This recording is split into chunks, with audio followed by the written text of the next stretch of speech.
முதல்ல உங்கள் எல்லாருக்கும் வணக்கம். ஞாயிற்றுக்கிழமை அன்னைக்கு காலையிலே வந்து ஆல்ரெடியாக இருந்தால் கூட வந்து வந்து முக்கியத்துவம் தந்து எங்களை சந்திக்க வந்திருக்க உங்கள் அனைவருக்கும் உங்களுக்கு நன்றியும் வணக்கத்தையும் தெரிவிக்கிறேன். இன்னைக்கு வந்து ஏற்கனவே நான் வந்து ஒரு எக்ஸ்தலத்தில் நான் பதிவிட்டதை வைத்து பல செய்திகள் வந்து ஊடகங்கள் பரவி கொண்டிருந்த அடிப்படையில் நம்ம ஆதங்கத்தோடு என்னுடன் பயணித்து 30 ஆண்டுகளுக்கு மேலே இருக்கிறவங்க இன்னைக்கு பார்த்தீங்கன்னா இங்கே வந்திருக்க எல்லாருமே கிட்டத்தட்ட ஒரு 30 ஆண்டுகள் என்னுடன் பயணித்தவர்கள். அது பாசிரியாக இருக்கட்டும், பேரவையாக இருக்கட்டும், ரசிக மன்றமாக இருக்கட்டும், நாட்டாமையின் குடும்பத்தினராக இருக்கட்டும், அண்ட் நமது பாரதிய ஜனதா கட்சியின் முன்னோடிகளாக நிர்வாகிகளாக இருப்பவர் அனைவரும் இன்று என்னுடன் பயணித்தவர்கள் இங்கே வந்து அவங்க ஆதங்கத்தை வெளியிட்டிருக்கிறார்கள். அந்த ஆதங்கம் என்ன? அந்த ஆதங்கத்தை தான் நீங்கள் வந்து சோர்வடைந்து விடாதீர்கள், பொறுத்தால் பூமி ஆளலாம் என்று சொல்லி தான் நான் வந்து அந்த பதிவு போட்டிருந்தேன். அதை வச்சு பல யூகங்கள் வந்து உடனடியாக நான் வந்து பாரதிய ஜனதா கட்சி விலகப் போவதாக பல செய்திகள் வந்தது. அந்த செய்திக்கு ஒரு விளக்கமாக இருக்கட்டும். அதே சமயத்தில் ஆதங்கங்கள் என்ன என்பதை என் சகோதரர்கள் நாட்டாமை குடும்பத்தாரிடம் தெரிந்து கொள்ள வேண்டும் என்ற அவா எனக்கும் இருந்தது. ஏன்னா இது வந்து இந்த நிகழ்வுகள் வந்து 3 மாதத்துக்கு ஒரு எல்லாரையும் சந்திச்சுட்டு தான் இருக்கு.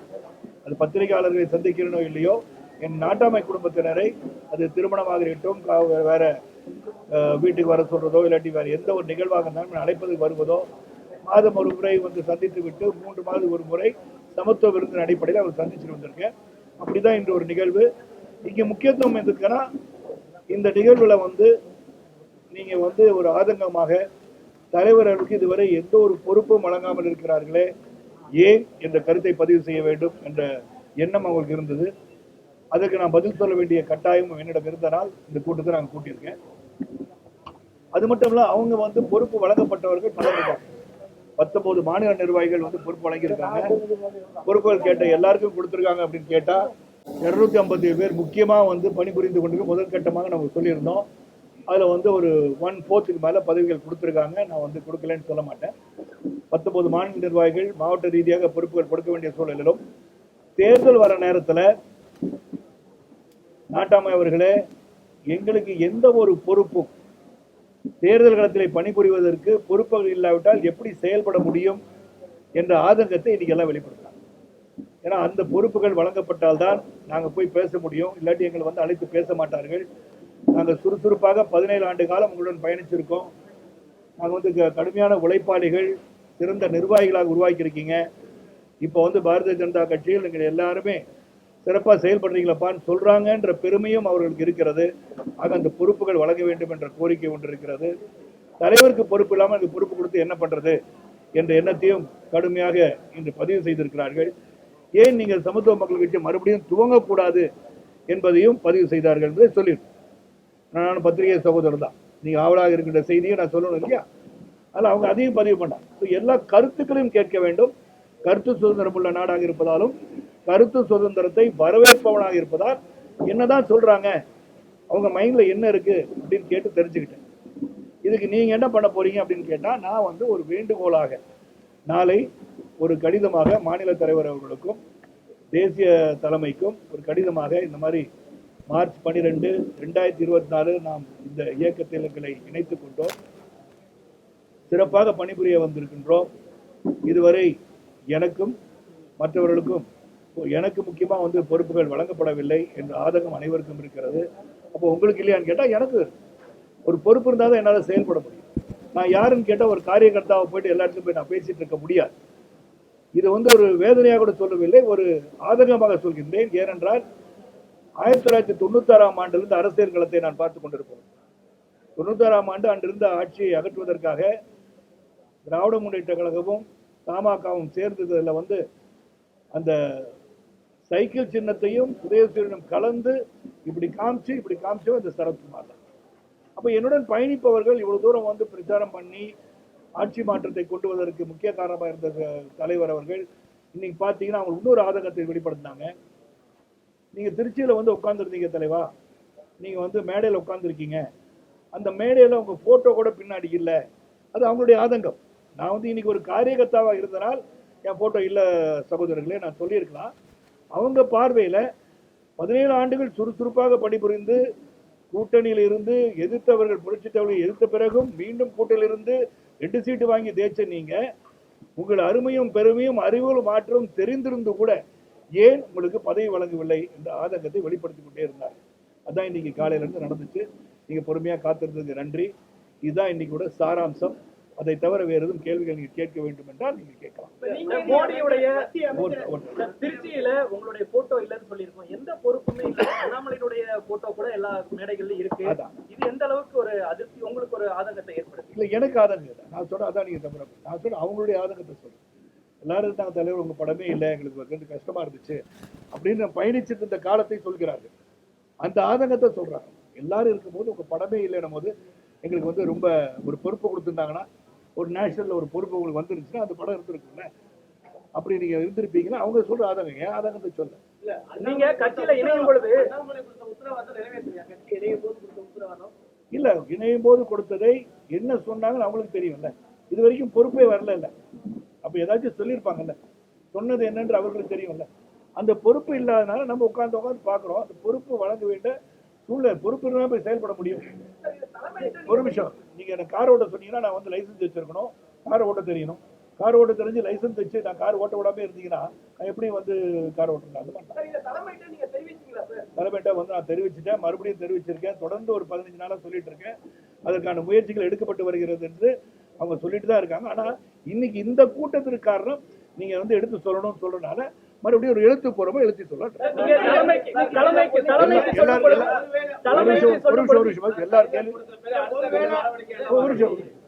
எல்லார் கேள்விக்கு பதில் சொல்றேன். ஒவ்வொருத்தர கேள்வி நான் பதில் தலைமையிடம் நீங்க சொல்லும் பொழுது என்ன பதில் சொன்னாங்க உங்களுக்கு? தலைமையிடம் வந்து நம்ம வந்து பிரசிடென்ட் வந்து அப்பாயிண்ட் பண்ணாமே இருந்தாங்க.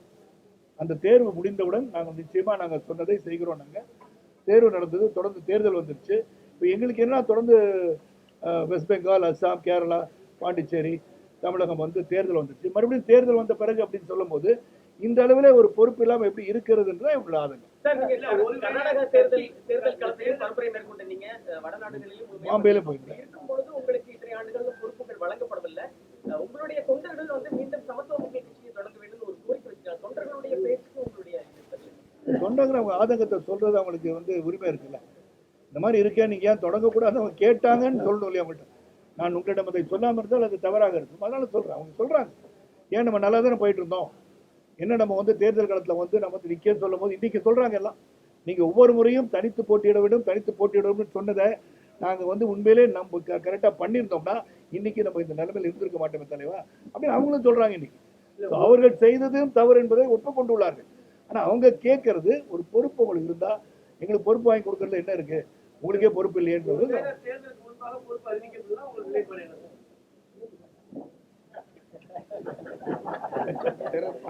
சிறப்பான கேள்வி கேட்டவங்களுக்கு காலையில இருந்து என்ன துரத்திட்டு இருக்கனால கேள்வி கரெக்டா இருக்கும். இதை நாங்க ஏற்கனவே முடிவு பண்ணோம். அதாவது நாளைக்கு வந்து கடிதம் கொடுக்கப்படும். தேர்தலுக்கு முன்பு அப்படின்னு இல்லை, இந்த வேண்டுகோளுக்கு நிச்சயமா வந்து செவி சாய்த்தே ஆக வேண்டும். செவி சாய்ப்பாருக்கு நம்பிக்கை இருக்கு. ஏன்னா அது உத்தரவாதம் கொடுத்துட்டே தான் இருக்காங்க. ஆனா செயல்முறைக்கு வரல. அப்ப அந்த செயல்முறைக்கு வர வேண்டிய கட்டாயம் வந்து விட்டது என்பதை எடுத்து சொல்வேன். அது வராட்டி என்ன, நீங்க கேட்ட கேள்வி வராட்டி என்னன்றது மீண்டும் இந்த மாதிரி உங்களை சந்திச்சு தற்சமயம் இந்த கட்சியை புதுப்பிக்கின்ற எண்ணம் இல்லை. பரிசீலனை கூட கிடையாது. ஏன்னா வேண்டுகோள் கொடுத்து அவங்க பண்ணணும்னு சொல்லும் இந்த பரிசீலனை எதுக்கு போகணும்? நம்ம எடுக்க வேண்டிய முடிவு என்கிட்ட தானே இருக்கு. அந்த முடிவு என்கிட்ட ஒப்படைச்சிட்டாங்கல்ல. சாவி கொடுத்து நீங்க திறந்துக்கோங்கன்னு சொல்லிட்டாங்க. இந்த சாவியை நான் கையில வச்சிருக்கேன். நான் வந்து வேண்டுகோளை தான் சொல்றேன். இப்பயும் வேண்டுகோள் தான் சொல்றேன். நான் இன்னைக்கு இந்த மீட்டிங் போடுறது தலைமைக்கு தெரியுமே. தலைமைக்கு தெரியாம இந்த மீட்டிங் நடக்கல, தெரியும். அவங்க என்ன சொல்றாங்கன்னு சொல்லிட்டு அந்த வேண்டுகோள் ஒன்று சமர்ப்பிப்பேன்னு சொல்லிட்டேன். நாளைக்கு கொண்டு கொடுத்துருவோம். அவங்க நிச்சயமா செவி சாய்ப்பாக நம்பிக்கை இருக்காங்க.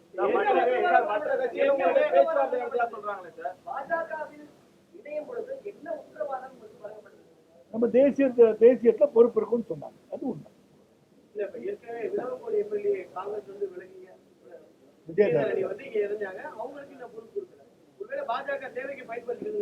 அது எனக்கு தெரியல. அது வந்து அவங்கள நீங்க கேட்க வேண்டிய கேள்வி. என்னை பொறுத்த வரைக்கும் யார் வந்து ஒரு இயக்கத்தில் ஒரு நல்ல நிலைமையிலிருந்து வந்து சேர்ந்தார்களோ அவர்களுக்கு வந்து இப்ப நான் வந்து ஒரு மாநில தலைவராக இருந்திருந்தால், அது போல்டாவே சொல்றேன், மாநில தலைவர் இருந்தால் வரத்துக்கு முன்னாடி அவர்கள் தன்மை என்ன, இவங்களோட வெயிட்டேஜ் என்ன, இதை வந்து நம்ம தேசியத்துக்கு கொண்டு போயிருக்கணும்.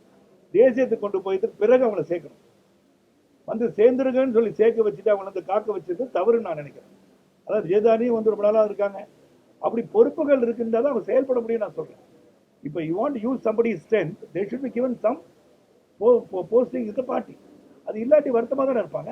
நீங்க கட்சியில சேரும் பொழுது அண்ணாமலை தான் மாநில தலைவரா இருந்தாரு. அவர் உங்களுக்கு ஒரு உத்தரவாதம் கொடுத்திருப்பாரு. ஆனா இன்னைக்கு பாஜகல அண்ணாமலைக்கு எந்த பொறுப்பும் இல்ல. அவரும் இதே போன்ற ஒரு ஆதங்கத்துல அவ்வப்போது வெளிப்படுத்திட்டு தான் இருக்காரு. பாஜக உரிய தலைவர்களுக்கு அங்கீகாரம் வழங்குறது இல்லையா? என்ன இந்த இது போன்ற செயல்பாடுகள் எப்படி வழங்குறது இல்லையா நான் சொல்ல வரல. என்னை பொறுத்த வரைக்கும் என்ன நிர்பந்தம் என்ன சூழ்நிலை எனக்கு தெரியல. எனக்கு இப்ப நான் பார்க்கும்போது இன்னும் ஒரு கூட்டணியில எவ்வளவு இடத்துல நிற்க போகிறார்கள் என்பது தெளிவாக இல்லை.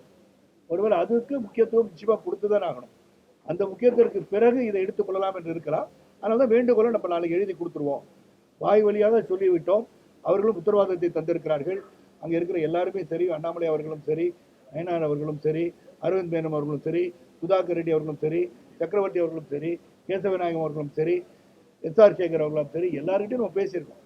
யாருமே எதிர்ப்பு தெரிவிக்கல அந்த கருத்துக்கு. அதை செவி சாய்க்கவில்லை என்று சொல்லல. ஆனா எல்லாருடைய ஆதங்கத்தை நீ புரிந்து கொள்ளுங்க. இப்படியே செயல்பட முடியாது. அதனால் பொறுப்புகள் வருவது அவசியம் இந்த தேர்தலுக்கு முன்பு. முன்னாள் மாநில தலைவர் அண்ணாமலையோட முன்னெடுப்பால் தான் நீங்க கட்சியில போனீங்க. அதனாலயும் அது ஒரு காரணம் உங்களை புறக்கணிக்கிறதுக்கான காரணம் புரியல. அவர் சொல்லி நான் கட்சியில சேரல. அதாவது பல முறை சொல்லிட்டேன். நாங்கள் இந்த இயக்கத்தை இது மேற்கொண்டு வலுவாக எடுத்துச் செல்வது, நான் இந்த இயக்கத்தில் இணைந்ததற்கு மிக மிக மிக உண்மையான ஒரு நிலைப்பாடு எதுக்குன்னா, பாரத பிரதமர் மோடிஜி அவர்கள் மீது உள்ள விருப்பத்தினால் தான் நான் கட்சியில் இணைந்தேன். ஏன்னா 3வது முறை முதலமைச்சராக இருக்கும்போது, குஜராத்தின் மாநிலத்தில் முதலமைச்சராக இருக்கும்போது, மீடியா வாய்ஸ் என்ற பத்திரிகை நடத்தி கொண்டிருக்கும் போது நேர்காணல் நான் அவர் இன்டர்வியூ எடுத்தேன். அன்னிலிருந்து ஐ ஸ்டார்டட் ஃபாலோயிங் ஹிம். அவருடைய அட்மினிஸ்ட்ரேட்டிவ் குவாலிட்டிஸ், அவருடைய திறமை, நமது நாட்டை சிறந்த ஒரு இடத்துக்கு எடுத்துச் செல்வான நம்பிக்கை. நான் ஒரு தேசியவாதி பேசிக்க, அதை பலமுறை சொல்லிட்டேன். வலது தோல் பட்டியல தேசிய கொடியை பதித்தவன் நான். அந்த தேசிய உணர்வும் தேசிய நீரோட்டத்தில் இன்னைக்கு போகலாம் அப்படின்னு நினைக்கிறேன். ஏன்னா 19 மாநில நிர்வாகிகளாக நியமிச்சிருக்காங்க. இவங்களுக்குலாம் இப்போ 30-35 வயசு இருக்கு. அவங்களுக்கு 75 தொடுவது. அப்போ இவங்களுக்குலாம் ஒரு பெரிய வாய்ப்பு இருக்கு இல்லையா? அந்த வாய்ப்பை பயன்படுத்திக்கணும் இன்னைக்கும் சொல்றேன். அதனால இவங்க பண்ணல, அவங்க பண்ணல நான் சொல்ல. ஆனா பண்ண வேண்டிய கட்டாயம் இப்படி இருக்கிறது. பொறுப்பு இல்லாம இப்ப என்னன்னு போய் நான் செயல்படுறது எனக்கு தெரியல. அதிகபட்சமாக ஒரு வாரத்துக்குள்ளாக பாஜக வேட்பாளர் பட்டியல ஒரு வாரத்துக்குள்ள பாஜக வேட்பாளர் பட்டியல கூட அறிவிக்க சூழல் இருக்கக்கூடிய ஒரு நிலையில இந்த தேர்தல்ல நீங்களோ அல்லது உங்களுடைய மனைவி அவர்களோ தேர்தல் களம் காணுவதற்கான வாய்ப்புகள் இருக்கா? சீட்டு கேட்கறீங்களா? என்ன சொல்றாங்க? ஏற்கனவே பல முறை சொல்லிட்டேன். நீங்க எல்லாம் பல ஊடகத்துல தான் இருக்கீங்க. நான் இதோட 7வது முறையா சொல்றேன். இந்த தேர்தலில் நான் நிற்க மாட்டேன். என் மனைவி நிற்க மாட்டார்கள். அவங்க பிஸியா அவங்க படப்பிடிப்பில் நடந்துட்டு இருக்காங்க. பெரிய சாதனை படைத்த ஒரு சூப்பர் ஸ்டார் ஆயிட்டாங்க. அவங்க லேடி சூப்பர் ஸ்டாரா. ஐயோ அப்ப நயன்தாரா போயிடுச்சான்னு கேட்காதீங்க. ஏன்னா இது ஒரு சர்ச்சையாயிடக்கூடாது. இந்த வயதிலும் தன்னை தானே நிலைநிறுத்தி கொண்டு ஒரு தாய் கிழவி என்ற படத்தை கொடுத்து வெற்றி படமா ஆக்கியிருக்காங்க. ஸோ அவங்களுடைய கலை உலக பயணம் சிறப்பாக இருக்கிறது. இந்த தேர்தலை பொறுத்தவரை நாங்கள் இருவரும் நிற்பதில்லைன்னு சொல்லிட்டேன். என்னுடன் பயணித்தவர்கள் பலர் இருக்கிறார்கள், திறமை வாழ்ந்தவர் இருக்கிறார்கள். அவர்களுக்கு வாய்ப்பளிக்க வேண்டும் என்ற ஒரு பட்டியலும் நான் கொடுத்திருக்கேன்.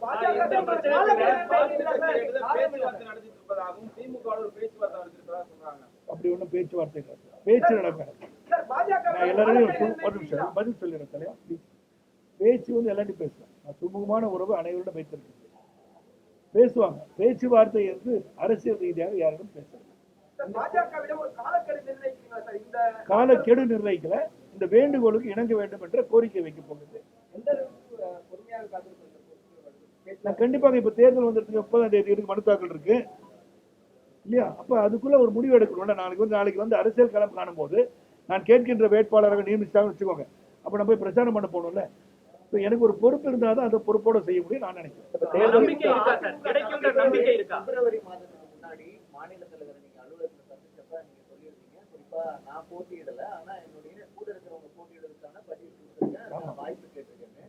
அப்பத்துல இருந்து என்ன சொல்றாங்க கட்சி தரப்புல இருந்து? போட்டியிடுறதுக்கான அவங்க சீட்டே நிர்ணயிக்கல. எந்த தொகுதி பங்கீடுக்கான பேச்சுவார்த்தை ஆமா நாளைக்கு முடிஞ்சிருச்சுன்னா 51 இடம் கொடுக்குறாங்க, 41 இடம் கொடுக்குறாங்க. முடிவு வந்தாங்க.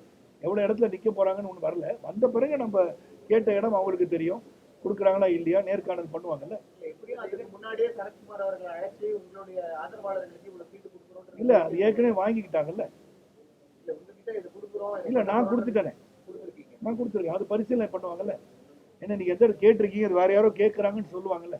சொல்லும் போது இல்லைங்க அப்ப என்ன பண்ணலான்னு கேட்போம்ல. அவங்க விட்டு கொடுக்க சொல்லலாம்.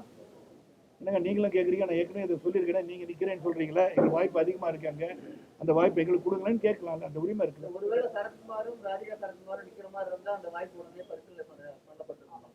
இல்ல நாங்க ரெண்டும் நிக்க மாட்டேன்னு சொன்ன பிறகு அது பரிசீலனைக்கு வராது.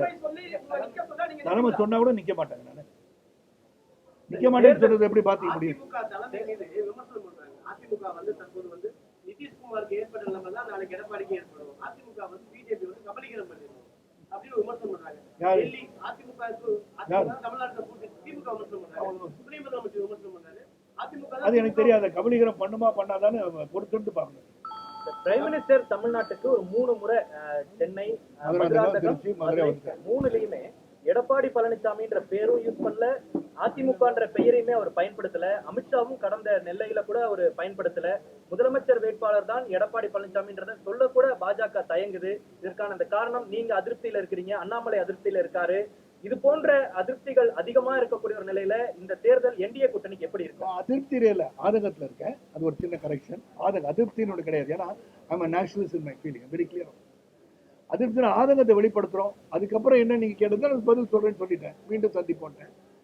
என்னை பொறுத்த வரைக்கும் பேரை ஏன் பயன்படுத்த நான் சொல்ல முடியாது. பிரைம் மினிஸ்டர்ஸ் ஆஃபீஸ் அவங்க என்ன சொன்னாங்க, அவர்கிட்ட என்ன மாதிரி விட்டுட்டாங்களா, இல்லை அது வந்து இவர் சொல்லலையான்ற எனக்கு எதுக்கு சொல்லலை, எதுக்கு நான் பதில் சொல்ல முடியாது. Why they left out his name அப்படின்னா எடப்பாடி அவர்களே சொல்லியிருக்கலாமே, எதற்காக விட்டு அவர் கேட்டிருப்பார்ல. மேபி இதோட ஆன்சர்டு இந்த மாதிரி ஆயிடுச்சுன்னு சொல்லியிருக்கலாம், எனக்கு தெரியாது. அது நீங்க பிரைம் மினிஸ்டர் அவர்களை பார்த்து நீங்க கேட்க வேண்டிய கேள்வி. இது போன்ற ஒரு சூழல் இந்த தேர்தல் களத்துல என்டிஏ கூட்டணிக்கு எப்படி ஆதரவா மாறும்? அதிமுக தொண்டர்கள் வந்து அதிருப்தி அடைவாங்க, இன்னும் நம்மளுடைய கேண்டிடேட் பேரை கூட சொல்லலை என்ற அதிருப்தி அடைவாங்க. இது என்டிஏக்கு ஒரு பின்னடைவா இருக்கும். நீங்க இது போன்ற ஆதங்கத்தை வெளிப்படுத்த இல்ல, அந்த அளவுக்கு வலுவாக அவங்க வந்து அது மனசுல எடுத்துக்கிட்டாங்கன்னு தெரியல. பத்திரிகை சகோதரர்கள் எடுத்துக்கொண்டது அளவுக்கு அவர் எடுத்துக்கிட்டா இன்னைக்கு அவங்க கேட்டிருப்பாங்க. அந்த மாதிரி செய்திகள் நான் இங்கே படிக்கிறேன். இப்ப தேர்தலில் சிலங்காலம் தான் இருக்கு. உங்களுடைய கடிதம் மூலியமா அங்க ரெஸ்பான்ஸ் பண்ணனா உங்க தொண்டர்களுடைய கருத்தும் உங்களுடைய கருத்தும் என்னவா இருக்கு? அதான் நீங்க கொடுத்துட்டு பாருங்கன்னு சொல்லிட்டேன். வேண்டுகோள் கேட்க போறோம், அதுக்கப்புறம் நிலைப்பாடு எடுத்துதான் ஆகணும். கொஞ்ச நாள் தான் இருக்கு. 6ஆம் தேதி அன்னைக்கு மனு வந்து வாபஸ் வாங்க நாள் இருக்குல்ல, ஏப்ரல் 6 வரைக்கும் டைம் இருக்கு. பார்த்து அங்கீகாரம் வழங்கப்படவில்லைன்னு சொல்றீங்க. அங்கீகாரம் இல்லை, ஆதங்கத்தை வெளிப்படுத்த போகின்றோம். உங்களுக்கான மரியாதை உங்களுடைய தொண்டர்கள் உங்களுடைய நிர்வாகிகளுக்கு பாஜக முழுமையா வழங்கப்படுது இந்த 2 ஆண்டுகள். இல்ல இந்த 2 ஆண்டுகள் அந்த பொறுப்புகள் கொடுத்துருக்கான்னு சொல்லியிருக்கேன்ல. ஆனா இப்ப வந்து மாவட்ட ரீதியா பொறுப்புகள் கொடுக்கும் போது இன்று வரை கொடுக்கப்படாத சூழலில் இவங்க பொறுப்பு இல்லாட்டி எப்படி போய் வேலை செய்வாங்க, அதுதான் சொல்ல வரேன்.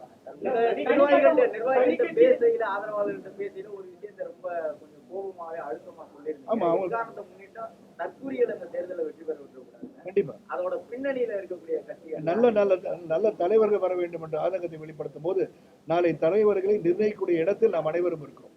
நாம் என்று சொல்லும் போது தமிழக மக்கள் வருங்காலத்தில் எப்படிப்பட்டவர்கள் இந்த நாட்டை ஆள வேண்டும் என்பதை சிந்தித்து பார்க்க வேண்டும். எதற்காக நாம் வாக்களிக்கிறோம் என்பதை சிந்தித்து பார்க்க. யாருக்கு வேணா வாக்களிக்கிறோம், but you should know who you are creating as a leader of the state. It's very very essential for the future growth of Tamil Nadu and the country. அது யாரை வேணா நீங்க எடுத்துக்கோங்க. யாரை மையப்படுத்தி சொல்ல, மையத்தை சொல்லலனா அவ்வளவுதான். தேர்தலுக்கு முன்னாடி சொல்லிருக்கீங்க பொறுப்பு வரணும் இல்லாட்டி என்னுடைய முடிவு அறிவிப்பு இல்லாட்டி நான் சொல்லுவேன். அதுக்கப்புறம் உங்களை மீண்டும் சந்திக்கிறேன்னு சொல்லியிருக்கேன். ஒருவேளை தேர்தலுக்கு முன்னாடி ஒருவேளை நெகட்டிவ் கமெண்ட் வருது அப்படின்ற ஒரு சூழல் வரப்ப சரத்குமார் திரும்பவும் கட்சியை தொடங்கி திரும்பவும் அவங்களுடைய வேட்பாளர்கள் தனியா நின்று தேர்தல் சந்திக்கிறதுக்கான வாய்ப்புகளும் இருக்கு. இல்ல, கட்சியை தொடங்கி தான் நிக்கணும்னு அவசியமே கிடையாது. இல்ல உங்களுடைய இதுல இல்ல, அது இருந்து அப்புறம் பொறுத்திருந்து பாருங்கள் சொல்லிட்டேன்.